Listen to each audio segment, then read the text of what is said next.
Welcome back to Fluent English, the podcast. I'm Giorgia. Think in English. And I'm Willem R.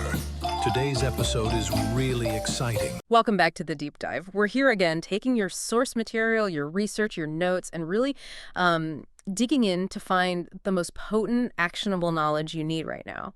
And today we are tackling something I think almost every English learner feels deeply. It's that disconnect, you know? You understand everything. You read articles, watch shows. You can follow really complex arguments, no problem. But then the moment you need to speak, someone asks you a question and maybe you're recording yourself, it all just freezes. It's like awful feeling. You know the words are in there somewhere, but they just won't come out smoothly. They won't flow. That's often called the speaking barrier. Oh, and it's incredibly frustrating. People feel like they're failing somehow. But it's not really failure. It's more of a predictable cognitive hurdle. Okay. And the sources we have here today, they're these structured guides, really designed to help turn that passive knowledge, the understanding, into active, spontaneous speech. They offer some immediate ways to cut through that confusion. And our listener shared a guide that specifically talks to learners whose native languages might be, really different from English in structure. It even uses the phrase, fluent English taseable. How do you actually speak fluent English? Yeah, and what's interesting there is, while it specifically calls out challenges for maybe Hindi speakers, with different word orders like subject-object-verb versus English's subject-verb-object. Right, that SOV versus SVO thing. Exactly. But the core problem, that mental traffic jam, that freezing, it applies to everyone. It doesn't matter if your first language is Spanish or German or Japanese. It's a universal struggle. That makes sense. So our mission for this deep dive is pretty clear then. We want to give you a structured, maybe a 5-point roadmap. 5 key takeaways. Right. To turn that comprehension you have into comfortable, flowing speech. We're going to pull out the most powerful, actionable strategies from these guides. Okay, let's unpack this. So before we even get into the how-to, we probably need to nail down what we're actually aiming for.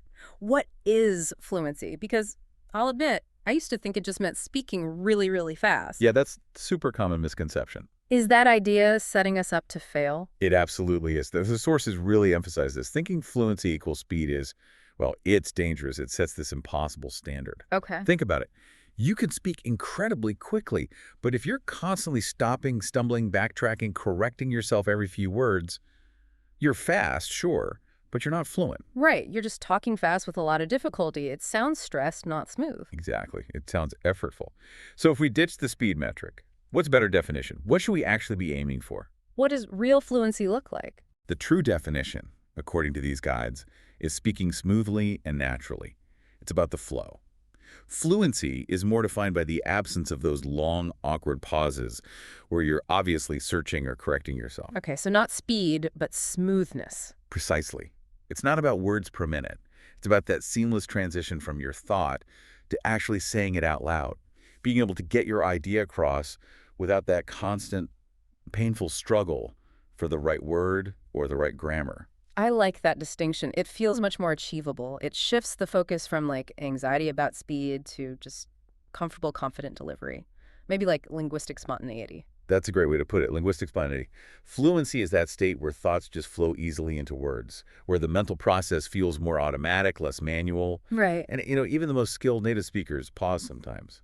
They use fillers, but the key difference is why they pause. Oh, okay. What's the difference? Usually, a native speaker pauses to structure their thought, maybe choose the most precise word from several options, or decide how to frame a complex idea.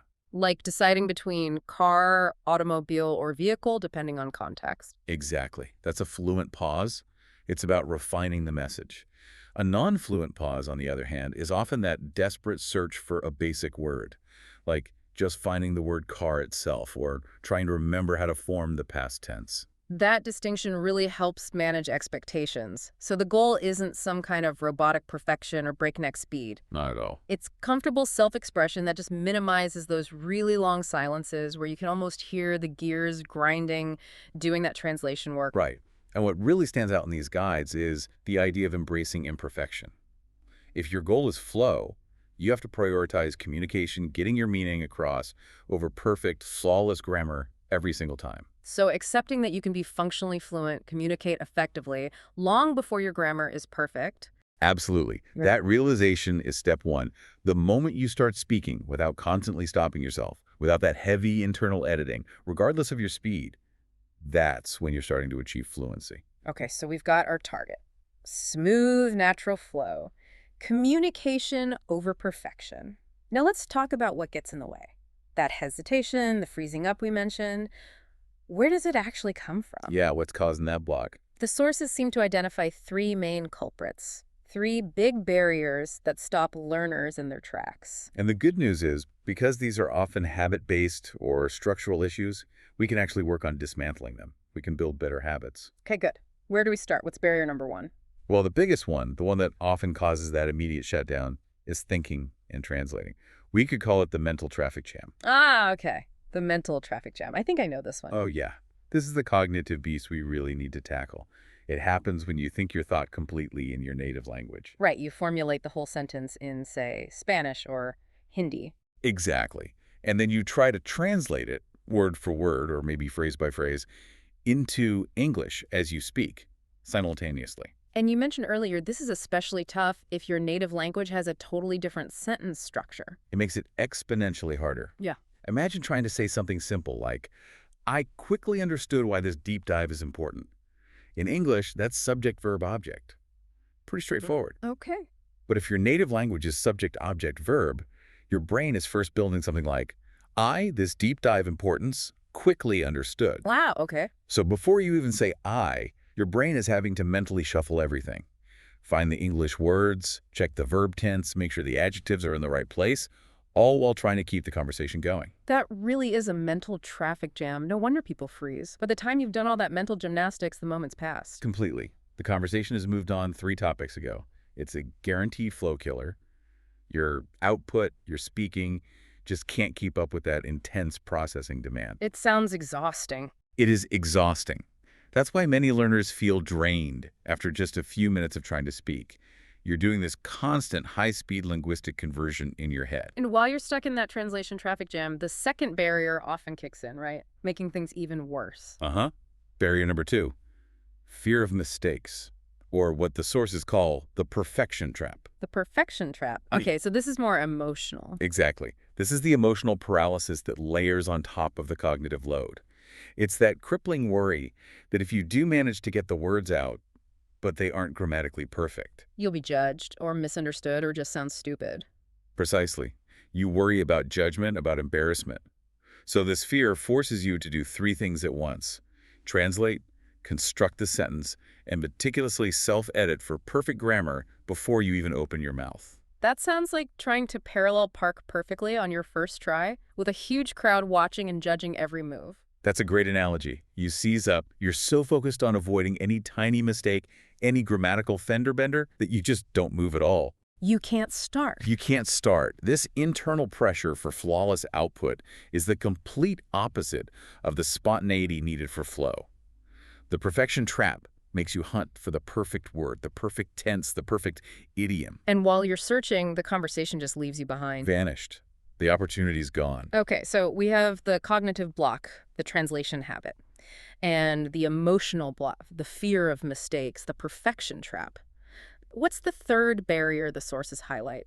It seems more related to like the raw materials you have to work with. Right. Barrier 3 connects your input to your output.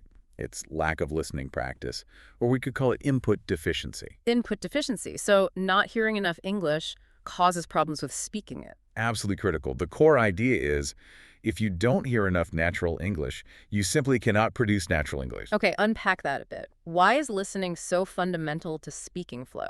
Because real spoken language is full of patterns. Rhythm, intonation, stress, common phrases, how words link together. These aren't things you typically learn from a textbook or vocabulary list in isolation. Right, textbooks often use very correct, but maybe slightly artificial or slow examples. Exactly. Or isolated words.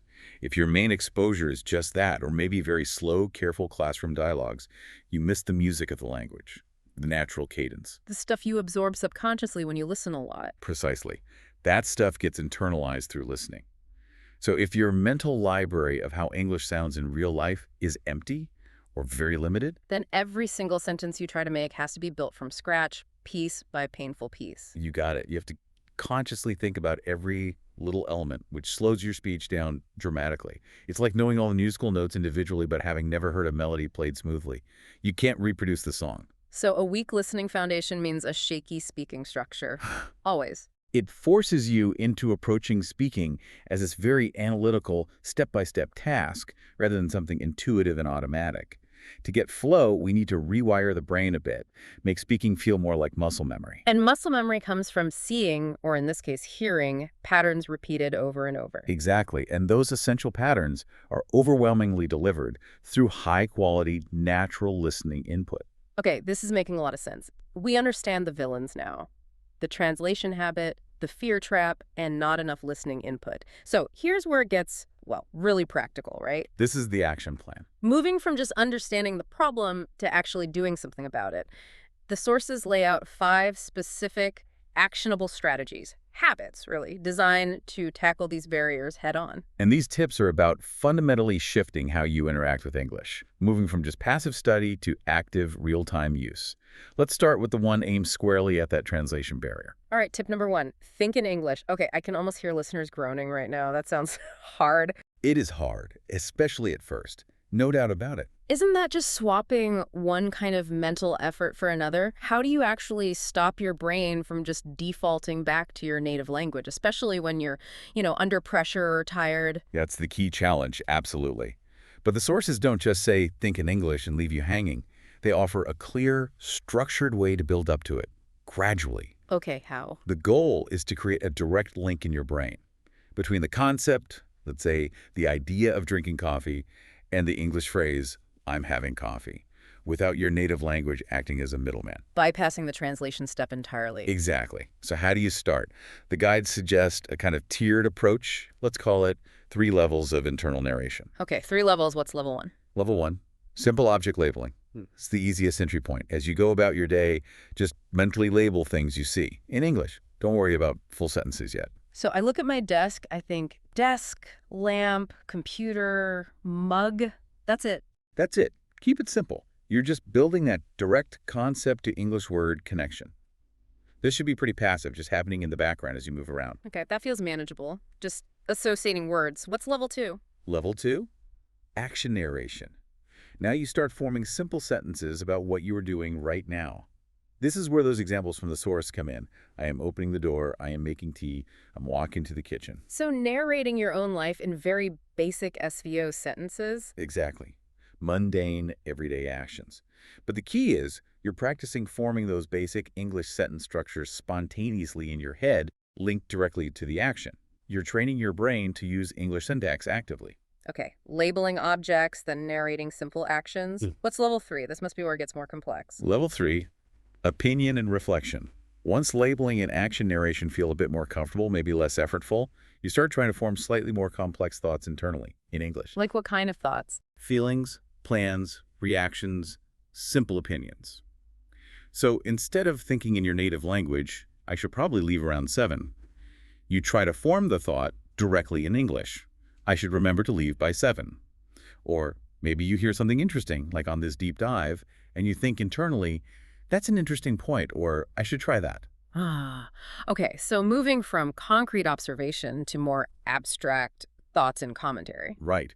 This level trains you to formulate those slightly more complex ideas and opinions directly in English, which is ultimately what you need for real, flowing conversation.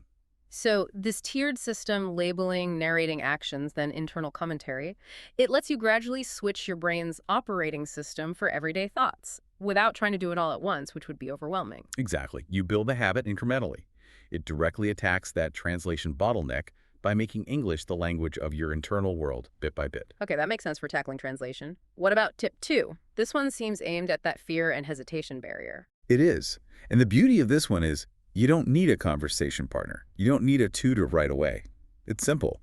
Engage in daily speaking practice through self-recording. Self-recording, okay. I know a lot of people, myself included sometimes, really dislike hearing the sound of their own recorded voice. Oh, absolutely. The cringe factor is real. Is getting over that cringe just part of the deal. It really is part of the process, yeah. Yeah.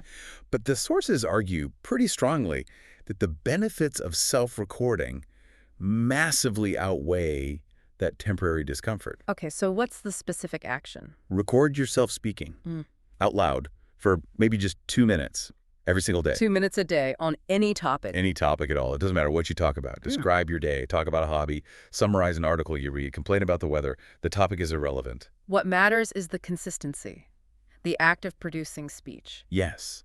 Consistent, pressure-free output. You're just getting used to the physical act of talking, forming sentences, without the immediate pressure of someone listening and judging in real time. But you said earlier the power isn't just in the speaking, it's in the analysis afterwards. We're creating data, right? Exactly. The recording itself is just step one. Step two is crucial. You have to listen back to it. Analyze your performance. Be objective, like a coach watching game tape. What should I be listening for specifically? Look for the flow killers. Where did you pause for, say, more than 2 or 3 seconds? Why did you pause? Was it because you couldn't find a word? Vocabulary gap. Or was it because you were struggling with how to structure the sentence? A grammar issue. Okay. Did you overuse filler words like or in certain places? Did you repeat yourself? Where did your intonation sound unnatural or flat? So pinpointing the exact moments of struggle. Yes, because once you identify your specific weak points, you know exactly what to work on. If you notice you always stumble when trying to use, say, the present perfect continuous tense. Then you know you need to review and practice that specific grammar point. Precisely. If you realize you always pause awkwardly when moving from one idea to the next, you know you need to actively learn more transitional phrases.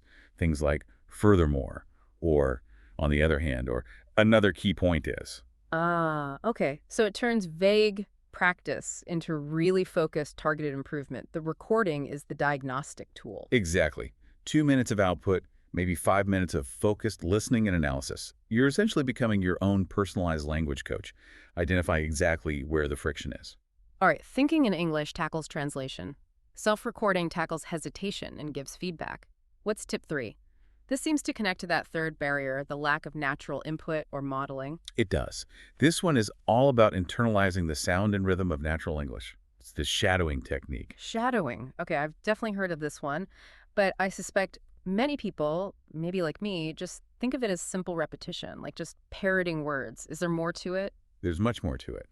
Effective shadowing isn't just repeating the words. It's about mimicking the entire acoustic fingerprint of the native speaker. Acoustic fingerprint. What do you mean?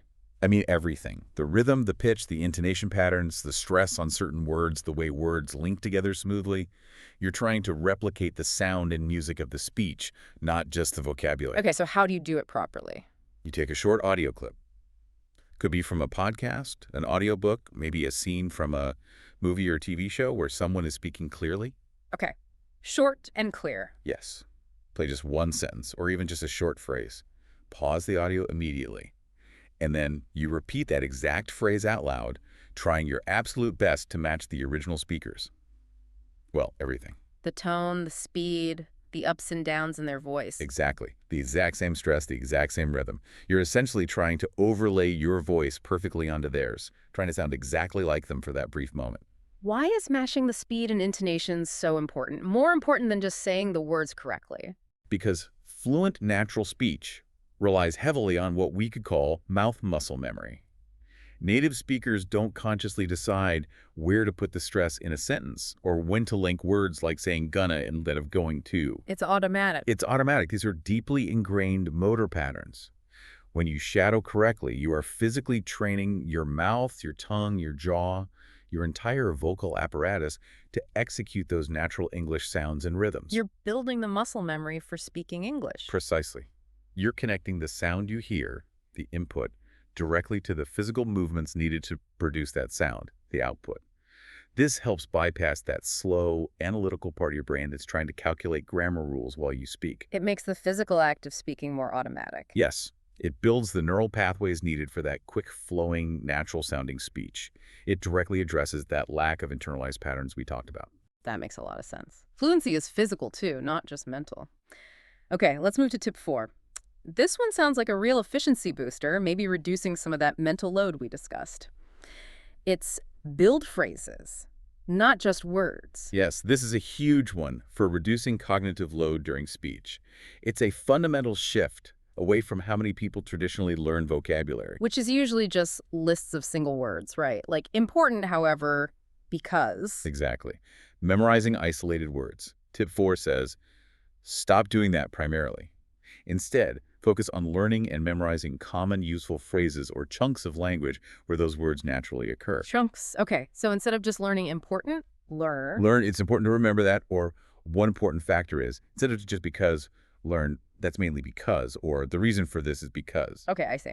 Why is learning a 3 or 4 word chunk so much more efficient than knowing those 3 or 4 words individually? Because when you're speaking spontaneously, you have very little time, like milliseconds, to assemble a grammatically correct sentence from scratch. Right, that mental traffic jam again. If you only have isolated words in your mental toolbox, you have to pull out each word, figure out its correct form, tense, gender, if applicable, connect it with prepositions, put it in the right order. It's incredibly demanding. A lot of assembly required. A lot of assembly. But if you learn a chunk, like, it goes without saying that, or as far as I'm concerned, or what I'm trying to say is, you retrieve that entire unit instantly. Like grabbing a pre-assembled component off the shelf. Exactly. That chunk gives you a ready-made start to your sentence. It often sets the grammatical structure, establishes the tone, and significantly reduces the mental work needed to simply finish the thought.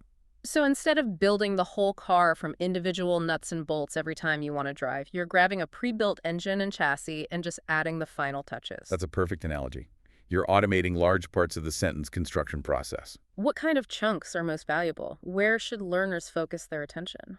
The sources suggest focusing heavily on transitional phrases and what's sometimes called signposting language. These are the phrases that connect ideas smoothly. So things like on the one hand, on the other hand, or in addition to that, or moving on to the next point. Precisely. Also, phrases for expressing opinions. From my perspective, it seems to me that, I tend to think that. Phrases for agreeing or disagreeing politely.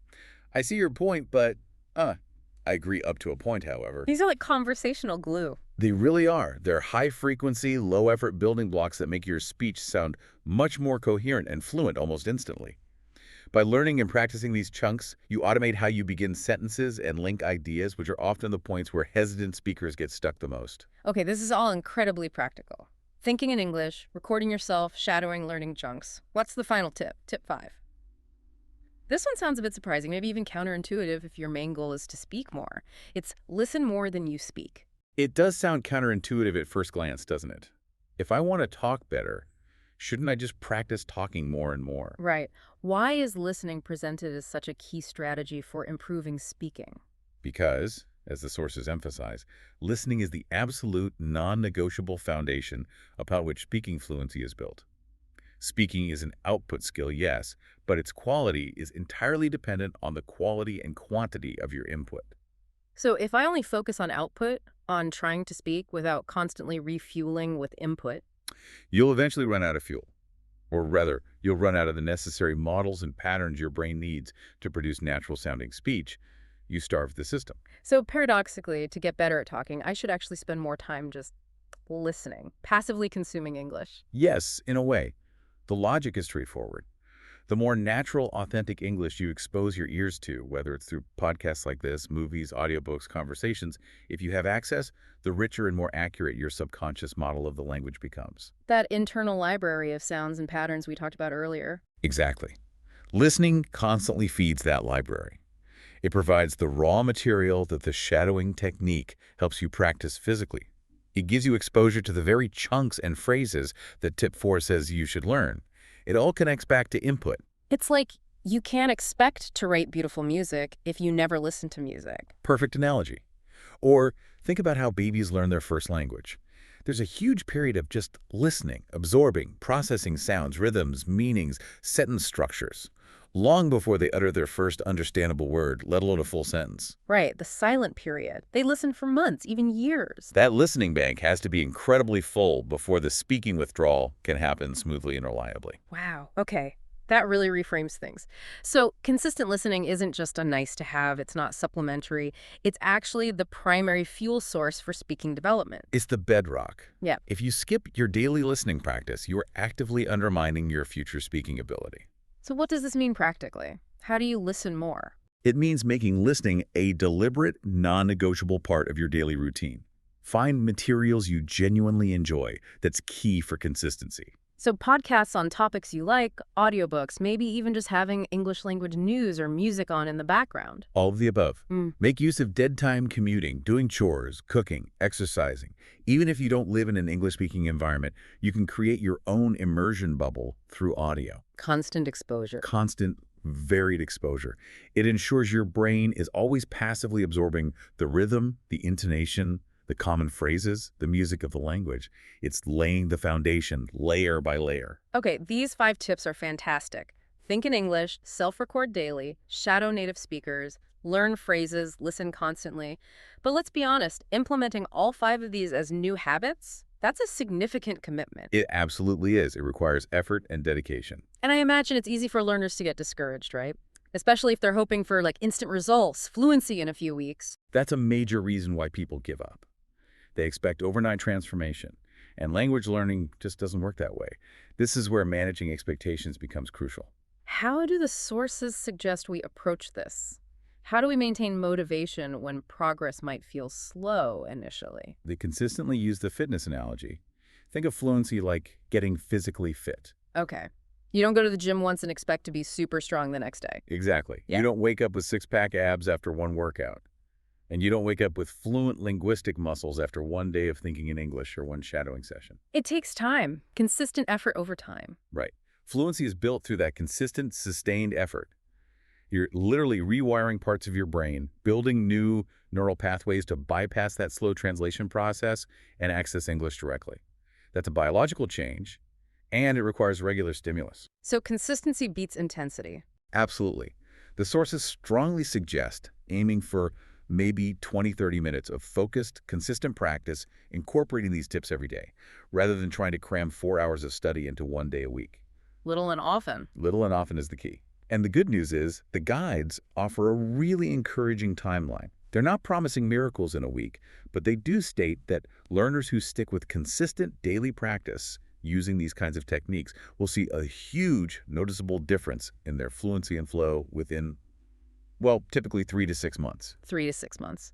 Okay, that feels concrete. It's not instant, but it's not vaguely someday either. It's a realistic, achievable horizon. It gives you something tangible to aim for. It tells you, keep going, stick with the process. The results are coming if you stay consistent. So what's the crucial mindset shift needed to bridge that gap between starting and seeing those results in 3-6 months? It boils down to focusing relentlessly on progress, not perfection. This connects back to barrier 2, the perfection trap. Right. Don't let the perfect be the enemy of the good. Exactly. You need to redefine what success looks like day to day. Success isn't suddenly speaking flawless English tomorrow. Success is, did I manage to think in English while making breakfast today? Did I do my 2-minute recording even if it felt awkward? Did I shadow one short audio clip? Did I actively listen to a podcast for 15 minutes? Focusing on completing the process, the habit, rather than judging the immediate output quality too harshly. Yes. If you measure success by successfully completing your daily practice, by noticing maybe you paused less in your recording this week than last week, or you managed to use a new phrase, chunk, spontaneously, that's progress. And that reinforces the habit loop, makes you want to continue. It does. And crucially, you're also training your brain to tolerate imperfection in your speech, which, as we established, is absolutely necessary for achieving spontaneous natural flow. Because if you wait until you think you can speak perfectly, You'll be waiting forever. You'll never start the flow. The ultimate goal here is comfortable communication, expressing your ideas. Every time you speak, even with mistakes, and you move past those mistakes without getting derailed, you're taking a step towards that goal, towards more cognitive freedom and linguistic spontaneity. Hashtag outro. So let's bring this all together. What does this deep dive mean for you, the listener, struggling with that gap between understanding and speaking? We started by acknowledging that common, frustrating freeze up. Yeah, that disconnect. And we've pulled out 5 really powerful practical strategies from the source materials designed specifically to break down those barriers. Right. So just to quickly recap that roadmap. First, redefine fluency. It's flow, not speed. Smoothness is the goal. Second, attack the translation habit head on by systematically practicing thinking in English using those 3 levels: labeling, narrating actions, internal commentary. Okay. Third, build natural rhythm and pronunciation through shadowing. Mimic everything: tone, speed, intonation. Train those mouth muscles. Got it. Fourth, reduce that mental load. Learn and use common phrases and chunks, not just isolated words. Yeah. Grab those pre-assembled parts. Makes sense. And fifth, remember the foundation. Listen constantly. High-quality input fuels fluent output. It's non-negotiable. These strategies, taken together, they're really about changing your relationship with English, moving it from being a subject you just study and analyze To becoming a tool you actually use. Yeah. Effortlessly. Comfortably. Right. Shifting the effort away from that slow, self-conscious translation towards more automatic, comfortable self-expression. Building the habits that make speaking feel, eventually, almost like riding a bike, something you just do. Exactly. And maybe one final thought to take away from these guides, something provocative to carry forward. Okay. Remember, making mistakes isn't just okay, it's an absolutely essential, unavoidable part of the learning process. You will make mistakes. Embrace the imperfection. Embrace it. Don't wait until your grammar is perfect before you start speaking. Start the flow now. Focus on getting your ideas out there, communicating what you want to say, even if the English isn't flawless, especially at the beginning. Focus on that 3 to 6 month horizon. Apply these tips consistently, day by day, and that conversational English ability you're aiming for, it will fundamentally change. Yes, absolutely. Keep speaking, keep listening, keep learning, and keep focusing on that flow. We'll catch you on the next deep dive.